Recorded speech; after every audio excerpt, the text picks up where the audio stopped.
Frank wants to know, what did you think of the Rowdy Piper Goldust match at WrestleMania 12?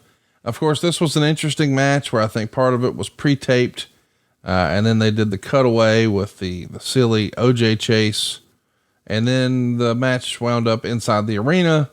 We would see Rowdy strip down Goldust and see that he had some ladies negligee underneath from Fredericks of Hollywood. It was quite a spectacle, but it might not have been your cup of tea. I know you love the hard hitting brawl and the action, but the idea that it was a stop and start and the silly OJ stuff in the middle. What did you think of that? Well, I have mixed reviews. When they finally came into the arena, it kind of gave me a life preserver. And it certainly gave a relief to the fans because the fans were excited. They're getting to see some action in front of them instead of on a big screen. But I thought it was a good presentation. Dustin worked his ass off. So did Rowdy. It was a different kind of match for both of them. They both rose to the occasion and delivered. And I remember after that match was over, Rowdy came up to me and said, what'd you think, champ? Everybody's champ. What'd you think, champ? I said, I thought it was great. I enjoyed the hell out of it. And he said, what are you guys going to do with that Bronco? And I said, hell, I don't have a clue. Why? What's on your mind? And I said, what are you thinking about? He said, well, if the old man's not going to use it, I'd like to have it. I said, let me see what I can do about that. So soon thereafter, I go to Vince backstage during the show's ongoing, and he acquiesced. He said, give him the car. So I go to Rowdy and I say, we'll shift the car up to you. Oh, no, I don't want that to happen. I want to drive it. So the car, the Bronco that Rowdy was in was the same Bronco that we gave Rowdy as a additional thank you, in addition to his payday. So I guess that Bronco is still floating around someplace, but Vince was very nice to, it's a Hall of Fame like matter. It's a Hall of Fame like gimmick. And Vince is happy to give that to Rowdy, and Rowdy was so pleased that he got a new car out of it that he drove from California back up to Oregon. Man, that's so interesting to me. You were doing the payoffs in that era. That wouldn't have affected Rowdy's pay? No. Wow. That wouldn't have been fair. That would have been somebody looking to pinch pennies, Conrad.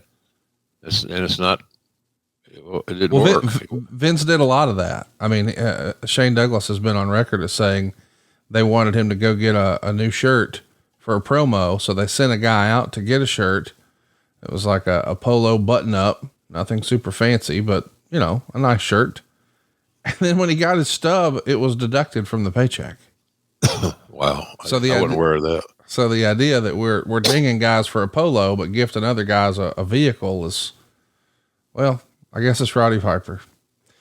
And it's Vince. Yes. Vince is a little eccentric. Hello.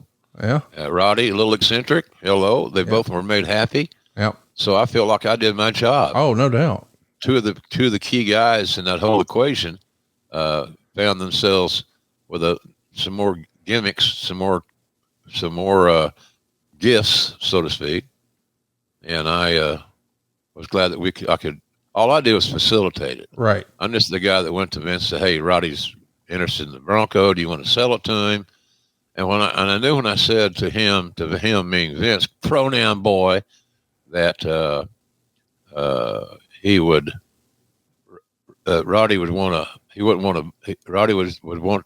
it as a gift. Yeah. As a thank you, as an acknowledgement for his contributions. And they did beat the shit out of each other. And we also knew that Rowdy's tenure was somewhat limited at his age and health status and so forth and so on. So it was one of the nicer things we got to do for somebody, and I'm glad that we did. I'll always remember that conversation with Rowdy, the conversation with Vince, and then awarding Rowdy the car, the Bronco, that he was childlike. He thought it was just the coolest thing in the world. So if he was happy and Vince was happy, hell, I'm happier than hell. Do you remember there being another time in history? Cause there's been so many fun, quote unquote, vehicles over the years on WWE programming. Do you remember a time where you guys gave someone else a vehicle? Maybe Stone Cold got a monster truck or whatever the hell. I'm sure there were those opportunities, Conrad, but I don't recall one specifically. But I know if I had to go back with a gun to my head, there would be other things. Austin seemed like he got something somewhere down the road. It might have been a pickup. Mm-hmm. But Vince is just good about that kind of stuff. Vince's theory was, well, we've used this vehicle and we're not going to use it anymore. It's just done. The gimmick's over. We're moving on with more creative. And we had that scenario. So I just don't remember specifics. But Vince is very willing to, very generous. I'm sure a lot of the talents would say the same thing. He was very generous with his ability to gift and make talent happy in a special way.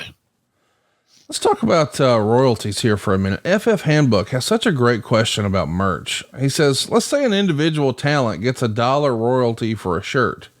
Would a 4-person stable each get $1 or each get 25 cents? Is it split evenly based off of star power? Like, would an X-Pac royalty be the same as a Triple H royalty for DX stuff? What about short-term or former members?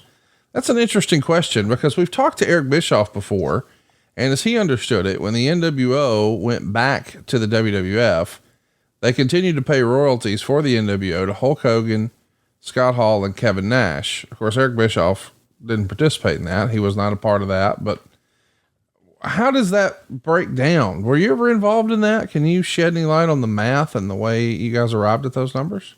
I think that the way that I would describe that is that if you have a basic number for royalties, in other words, the percentage that you get from the merchandise sales still existed.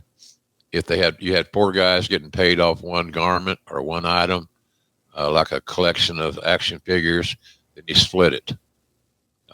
So everybody got a little piece of the pie. And certainly the pie was the larger piece of the pie, based on units sold. It sounds complicated, but it really isn't. So you got 4 guys in the NWO, let's say, and their royalties are coming due. So what do? Well, this item is sold X number. You get a certain percentage based on the house rules. And so now you got another number. And so that number then is divided by how many people are on the creative. So X-Pac's a good illustration. He had, he was a support player, but he was on the